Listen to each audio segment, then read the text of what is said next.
여러분 반갑습니다. 저는 우윤한 목사라고 합니다. 제가 작년 12월 달에 서울윤현교회에 새로 부임을 했고 저를 모르시는 분들, 처음 보시는 분들이 많을 텐데 저는 지금 교구 사역을 감당하고 있는 목사입니다. 이렇게 그래도 말씀 전할 수 있는 기회가 여러분들하고 있어서 너무 감사하고, 이제 뭐 좀 코로나가 잠잠해지고 그렇게 되면서 이제 교회에서 얼굴 볼 일들이 더 많아질 텐데, 이렇게 얼굴 이렇게 보면 좀 반갑게 인사하고 했으면 좋겠습니다. 제가 부부교구를 맡아서 섬깁니다. 그래서 여러분들이 여기 있지 마시고 얼른 빨리들 결혼하셔서 올라오셔가지고 제 얼굴을 봤으면 좋겠습니다. 그게 저한테도 좋고 여러분들한테도 좋은 일 아니겠습니까? 아무튼 아멘 하시면 좋긴 한데, 네, 얼른 결혼하셔서 올라오셔서 부부교구에서 얼굴 보면 좋겠습니다. 오늘 저희 에베소서 1장 말씀 같이 나눌 텐데, 오늘 이 본문은 바울이 개척해서 세운 교회, 자신의 사랑하는 성도들을 향한 바울의 기도가 기록되어져 있습니다. 오늘 이 기도를 통해서 바울은 무엇을 위해, 이들을 위해 기도하고 있는가를 한번 같이 살펴보면 좋겠습니다. 한 절 한 절 볼 텐데, 먼저 15절 16절 한번 보겠습니다. 15절에 이렇게 기록되어져 있습니다. 이로 말미암아 주 예수 안에서 너희 믿음과 모든 성도를 향한 사랑을 나도 듣고 내가 기도할 때에 기억하며 너희로 말미암아 감사하기를 그치지 않는다. 지금 바울이 이 교회를 떠나 있는 그곳에서도 바울이 이 성도들의 믿음과 서로가 나누고 있는 사랑의 이야기들을 잘 듣고 있습니다. 자신이 너무나도 사랑하는 성도들이 믿음과 사랑이 충만한 상태에서 잘 지내고 있다라는 소식이 바울을 얼마나 기쁘게 했겠습니까? 그래서 16절에서 너희들이 내 기도 안에 있고 그래서 감사가 내 기도 안에서, 내 삶에서 끊이지 않는다 라고 이야기를 합니다.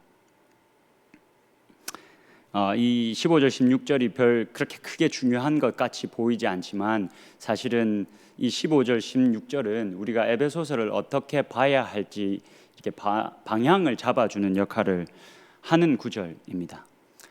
이 본문에서 이 15절과 16절에서 드러나고 있는 것처럼 에베소 교회 내에서는 딱히 큰 문제가 없었습니다. 오히려 그들의 신앙이 이렇게 소문이 날 정도로 교회가 건강한 상태였습니다.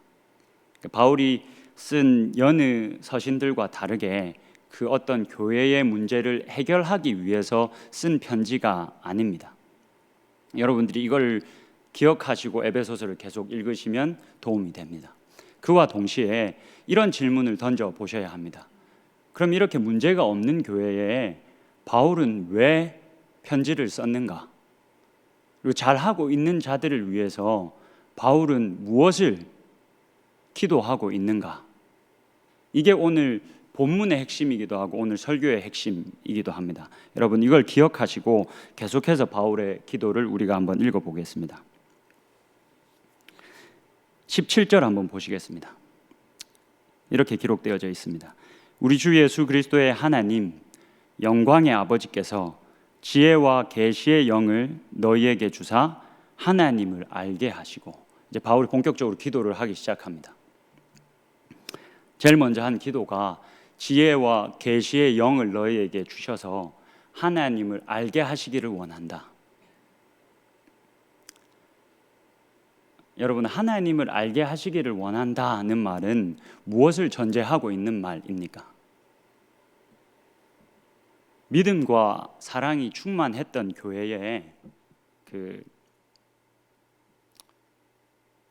성도들이 하나님을 모를 수도 있다는 가능성을 전제하고 있는 말이죠. 하나님을 모를 수 있는 가능성이 있기 때문에 지혜와 계시의 영을 너희에게 주셔서 너희로 하여금 하나님을 알게 하시기를 원한다라고 바울이 기도하고 있습니다. 여러분, 우리가 이런 본문을 읽으면 스스로에게 질문을 해보셔야 합니다. 나는 정말 하나님을 알고 있는가? 나는 정말 하나님을 잘 알고 있는가?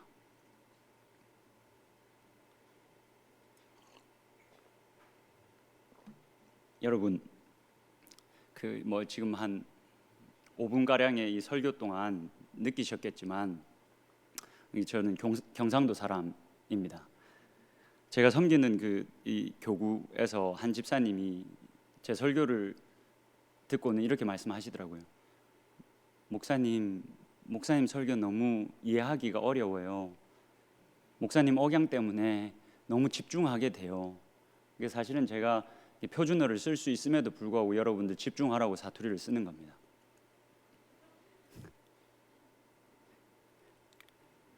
제가 이게 사실은 이 사투리가 안 고쳐져서 어디를 가든 내가 안 고쳐지니까 이 사투리를 전파해야 되겠다 해서 계속 노력을 하고 있습니다. 여러분, 오늘 설교를 계속 들으시면서 스스로에게 질문을 하셔야 됩니다. 하나님을 나는 잘 아는가? 우리 경상도 사람들은 이렇게 말을 길게 하는 걸 별로 좋아하지 않습니다. 우리는 이 말도, 이 문장도 딱 3글자로 끝낼 수 있습니다. 니 아나? 니 아나? 우리는 이렇게 굉장히 효율적인 사람들이기 때문에 막 말 길게 하는 거 싫어합니다. 웃자고 한 소리고요. 여러분들이 이 질문을, 나는 정말로 하나님을 아는가?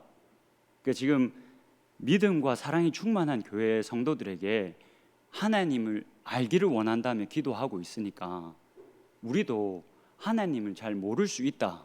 나도 신앙생활을 오래 했지만, 내가 리더로도 섬기고 찬양팀으로도 섬기지만 나도 하나님을 모를 수 있다 라는 생각을 가지고 이 질문을 품고 계속해서 오늘 설교를 좀 따라오시면 감사하겠습니다. 그 다음으로 넘어가겠습니다. 18절과 19절을 우리가 볼 텐데, 제가 18절을 먼저 읽어드리겠습니다. 너희 마음의 눈을 밝히사 그의 부르심의 소망이 무엇이며 성도 안에서 그 기업의 영광의 풍성함이 무엇이며 그의 힘의 위력으로 역사하심을 따라 믿는 우리에게 베푸신 능력의 지극히 크심이 어떠한 것을 너희로 알게 하시기를 구하노라.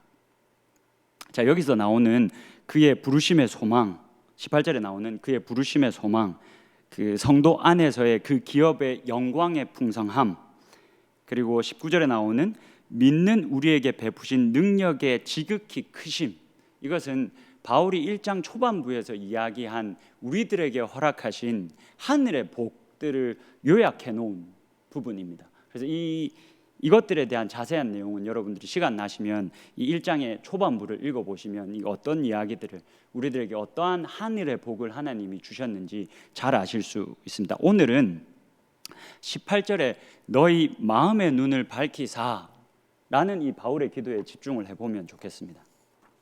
여러분, 마음의 눈을 밝혀달라고 기도를 하고 있습니다. 그러면 이 말은 또 뭘 전제하고 있습니까?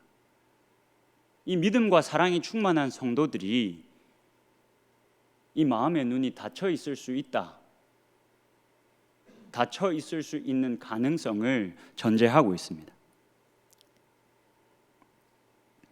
여러분, 열왕기 하에 6장에 아주 재밌는 이야기가 하나 기록이 되어져 있습니다. 엘리사와 그의 사환에 대한 이야기인데, 이제 아람이라는 나라와 이스라엘이 전쟁을 치열하게 하던 때입니다. 아람 나라의 왕이 이 이스라엘을 어떻게든 무너뜨리려고 여러 길목에 이 자신의 군사들을 배치하고 어쨌든 이 이스라엘의 침투에 들어가서 이스라엘을 무너뜨리려고 여러 곳에 자신의 군사들을 배치합니다.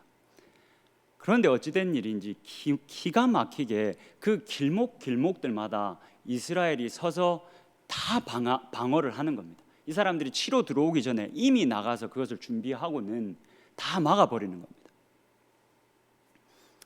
그래서 아람 왕이 잔뜩 화가 났습니다. 아람 왕이 잔뜩 화가 나서 자신의 신복들을 다 불러 모읍니다. 저희 와이프가 갑자기 며칠 전에 저한테 요즘 유행하는 짤이라고 해서 보내줬는데, 여러분 혹시 김영철 씨 아십니까? 그 궁예, 요즘 그 코로나 때문에 그 많이 유행한다던데 한쪽 눈을 가리고 해야 됩니다. 누가 기침을 하였는가? 지금 이 시대에 누가 기침을 하였는가? 이걸 좀 따라해서 하면 이 아람 왕이 잔뜩 화가 나서 이렇게 이야기합니다. 누가 이스라엘과 내통하고 있는가? 이게 내통하지 않으면 어떻게 이 사람들이 우리 길목마다 다 차단하고 있는가? 이렇게까지 하면 좀 크게 웃어주셔도 되는데 네. 잔뜩 화가 나가지고 이게 내통하지 않으면 어떻게 이스라엘이 이 길목을 다 알고 막고 있겠냐고 화를 냅니다. 그때 한 신복이 이렇게 얘기합니다. 아닙니다. 이스라엘에 있는 이 엘리사라는 선지자가 당신이 침실에서 하는 말까지도 다 듣고 그 말을 이스라엘 왕에게 다 고하고 있습니다 라고 이야기합니다. 그래서 아람 왕이 자신의 군대를 시켜서 당장 이 엘리사를 잡아오라고 명령합니다. 그래서 말과 병거와 수많은 군사들이 이 선지자 한 사람을 잡으려고 도단으로 향합니다. 엘리사가 어디에 있는지를 파악하고 그 성읍을 이 사람들이 에워쌌습니다. 도저히 도망칠 수 없도록 그 성읍을 완전히 에워쌌습니다. 밖에서 부산스러운 소리가 나자 사환이 깨서 밖을 나가봅니다. 밖을 나가봤더니 이 아람 왕의 군대가 자신들을 잡으려고 이 성읍을 에워싸고 있는 겁니다. 이 젊은 청년인 이 사환이 급하게 뛰어들어와서 엘리사를 깨웁니다. 사환의 호들갑 때문에 엘리사가 잠에서 깨고 밖에 나가서 상황을 확인합니다. 엘리사의 육안에 이 아람 왕의 군대가 자신을 에워싸고 있는 게 보였습니다. 그것뿐만이 아니라 이 엘리사의 마음의 눈에는 다른 것도 보였습니다. 그래서 엘리사가 그것을 마음의 눈이 닫혀져서 보이지 않는 사환을 위해서 이렇게 기도합니다. 여호와여, 원하건대 그의 눈을 열어서 보게 하옵소서. 여호와께서 그 청년의 눈을 여심해, 이 사환의 눈을 여심해 이 마음의 눈이 뜨이자 이 청년이, 이 사환이 무엇을 봤냐면 그가 보니 불말과 불병거가 산에 가득하여 엘리사를 둘렀더라. 마음의 눈이 닫혀 있을 때는 아람 군대밖에 보이질 않았습니다. 근데 엘리사가 이 청년 사환을 위해서 기도하면서 이 사환의 눈을 열어 주십시오, 정확히 말하면 이 마음의 눈을 열어 주십시오 라고 기도하자 이 사환의 눈이 열렸고 그제서야 그 아람 군대보다 더 큰, 더 강한 불말과 불병거가 보이게 되었습니다. 더불어 엘리사는 이 아람 군대의 사람들의 이 육안이 멀어지게 해달라고 기도합니다. 그래서 이 아람 군대의 모든 이 군사들의 눈이 멀어지면서 엘리사는 그 상황을 모면할 수 있었습니다. 마음의 눈이 육신의 눈을 넘어선 순간입니다. 바울은 지금 이처럼 자신이 사랑하는 성도들에게 마음의 눈이 열리기를 원하며 기도하고 있습니다. 바울은 지금 마음의 눈이 열리기를 기대하면서 이들이 자주 놓치고 살아가는 사실을 알게 되기를 원하며 기도하고 있습니다. 그 내용을 이어서 한번 보겠습니다. 20절 한번 보겠습니다. 20절의 말씀을 여러분들이 한 번만 읽어주시겠습니까? 20절 같이 읽겠습니다. 시작.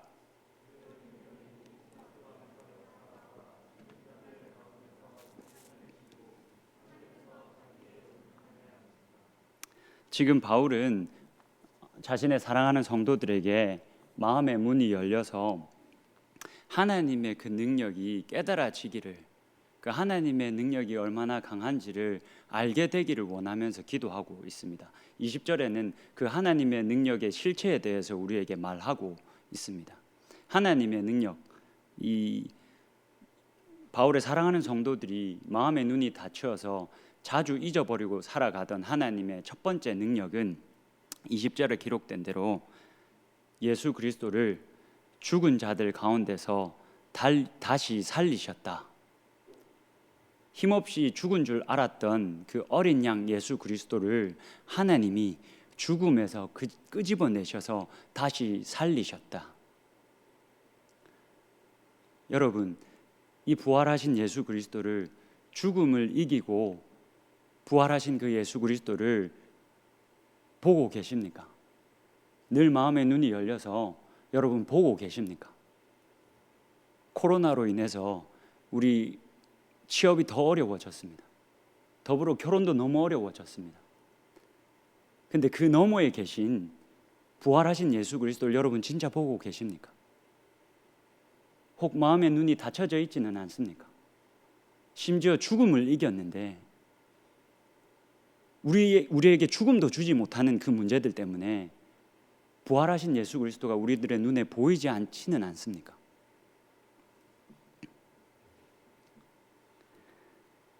두 번째 하나님의 능력입니다. 하나님은 예수 그리스도를 죽음에서 끌어올리셨을 뿐만이 아니라 하늘에 자기의 오른편에 앉히셨습니다. 여기서 자기의 오른편에 앉혔다라고 이야기하는데 정확하게 번역을 하면 하나님의 오른손의 편에 앉히셨다라고 번역을 해야 합니다. 그냥 편하게 오른편으로 번역을 해놓았습니다. 여러분 출애굽기 성경 다 있으시니까 출애굽기 15장 우리 한 번만 찾아봅시다.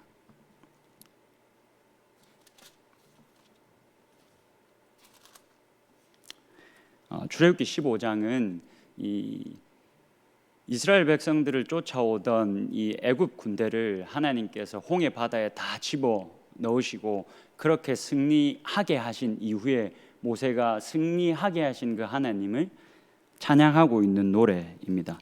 출애굽기 15장 6절을 한번 보겠습니다. 6절 제가 읽어드리겠습니다. 눈으로 잘 따라오시면 됩니다.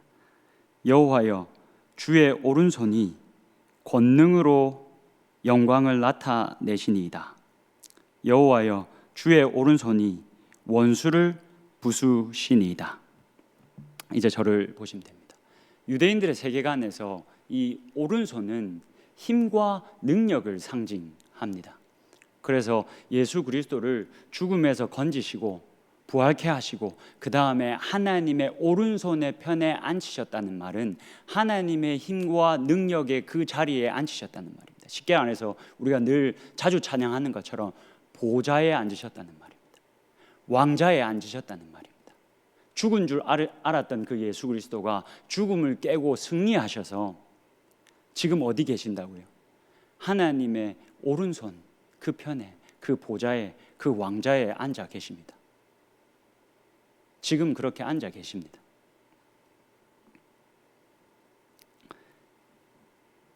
부활하신 그 예수 그리스도, 그리고 왕좌에 앉아 있는 그 예수 그리스도 여러분들 지금 보고 계십니까?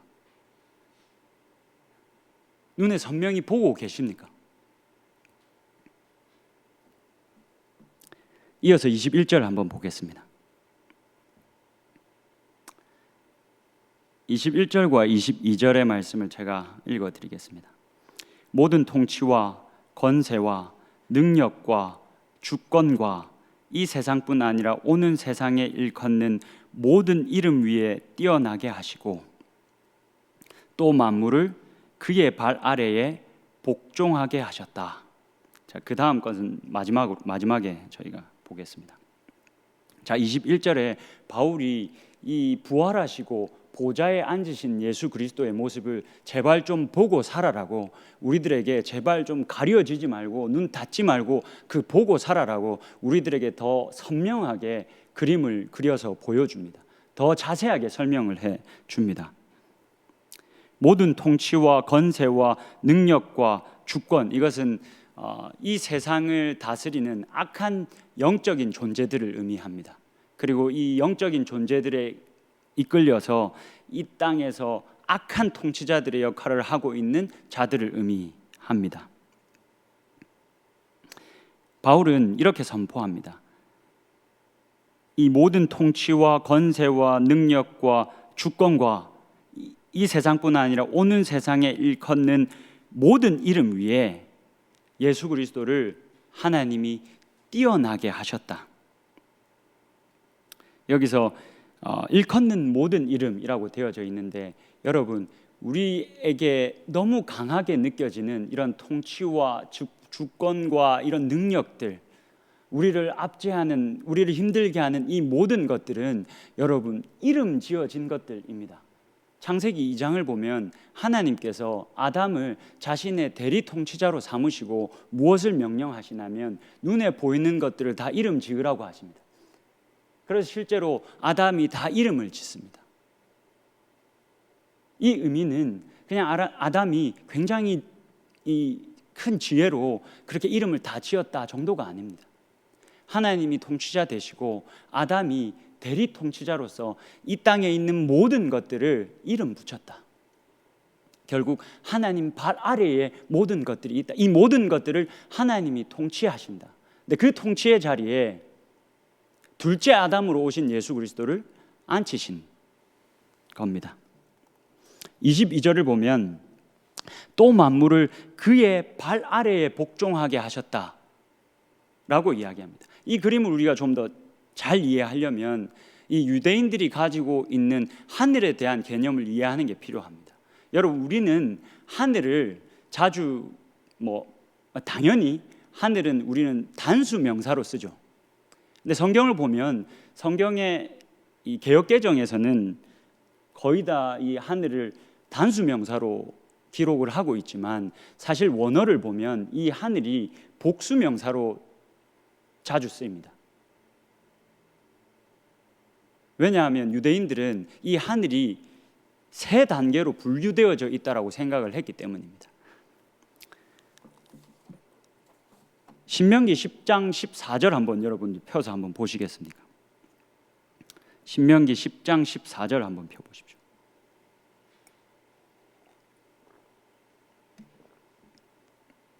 눈으로 따라오시면 됩니다. 제가 읽어드리겠습니다.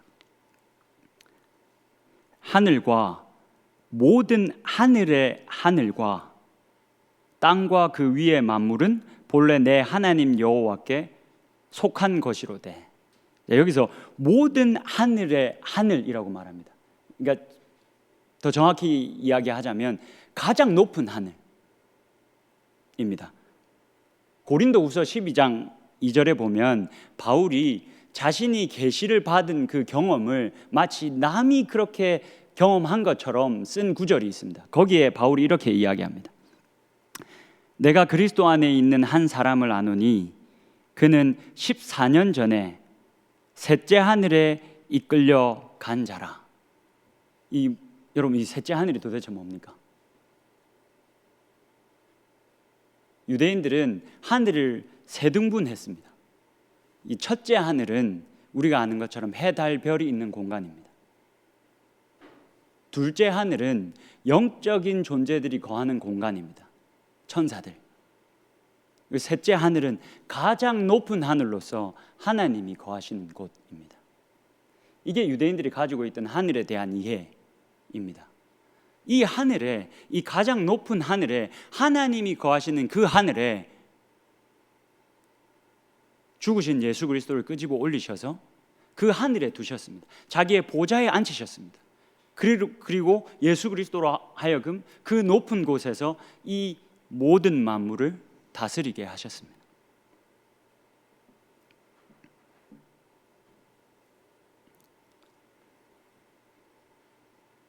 부활하신 예수 그리스도, 보좌에 앉으신 예수 그리스도가 우리의 구주이십니다. 중요한 것은 여러분, 이 예수 그리스도의 승리가, 이 예수 그리스도의 놀라운 승리가 이미 이루어진 일이라는 겁니다. 21절을 보면 이렇게 기록되어집니다. 모든 통치와 권세와 능력과 주권과 이 세상뿐 아니라 오는 세상에까지 예수 그리스도가 죽으시고 부활하실 때 예수의 승리가 확정되어지고 이루어졌습니다. 예수 그리스도가 다시 오시는 그날 우리는 선명히 보게 될 겁니다. 예수 그리스도가 죽음에서 죽음을 깨고 부활하셔서 이 모든 것들을 이기셨음을, 그래서 만물을 자신의 발 아래에 두셨음을, 그리고 이미 시작된 그 예수의 통치가 계속되어져 왔음을, 그리고 마지막 그때에 우리는 선명히 보게 될 겁니다. 예수가 이미 승리하셨고 이때까지 승리하셨다라는 사실을 우리가 보게 될 겁니다. 근데 여러분, 문제는 지금 이 땅을 살아가는 우리의 눈에는 그 승리가 눈에 보이지 않는다는 겁니다.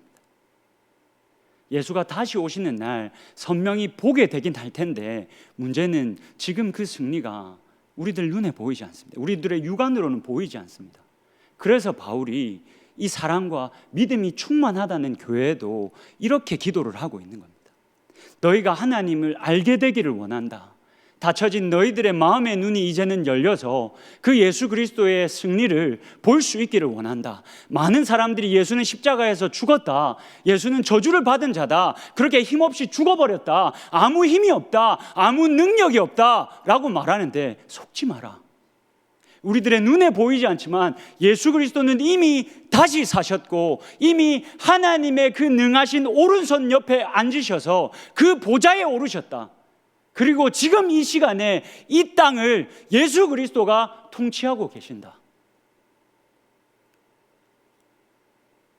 너희들의 눈이 열려서, 너희들의 닫혀진 그 마음의 눈이 열려서 이걸 보기를 원한다. 아무리 이 세상이 너희들의 마음을 힘들게 하고 너희들의 눈을 닫게 할지라도 너희들 눈 떠야 한다. 눈 떠서 봐야 한다. 예수 그리스도가 승리했다. 22절 보시겠습니까? 우리가 읽지 않은 마지막 부분입니다. 그를 만물 위에 교회의 머리로 삼으셨다. 만물 위에 계신 예수 그리스도를, 그 만물의 머리 되신 예수 그리스도를 직역하면 교회에 주셨다. 예수 그리스도의 승리가 여러분 교회에 주어졌습니다. 여기서 교회는 잘 아시는 것처럼 건물이 아니지 않습니까? 믿는 자 한 사람 한 사람을 말하지 않습니까? 저와 여러분에게 예수 그리스도의 그 승리가, 예수 그리스도의 통치가 주어졌습니다. 우리는 23절의 기록대로 교회는 예수 그리스도의 몸입니다. 이 말이 무슨 뜻입니까? 우리는 이미 예수 그리스도의 그 승리에 참여하게 된 자들입니다. 예수 그리스도의 통치와 그 승리에 참여하게 된 자들입니다. 여러분, 이 자명한 사실이, 성경에서 증언해주고 있는 이 자명한 사실이 여러분들의 현실의 그 높은 벽을 뛰어넘어서 여러분들의 마음의 눈이 열려서 보게 되어지고, 그래서 이 높은 지위를 우리가 누리고 즐기며 살면서 이 좁은 길을 가라 하신 이 좁은 길에 서서 힘들지만, 때로는 눈에 보이지 않아서 어렵지만 찬송하며 갈 수 있는 저와 여러분이 되었으면 좋겠습니다.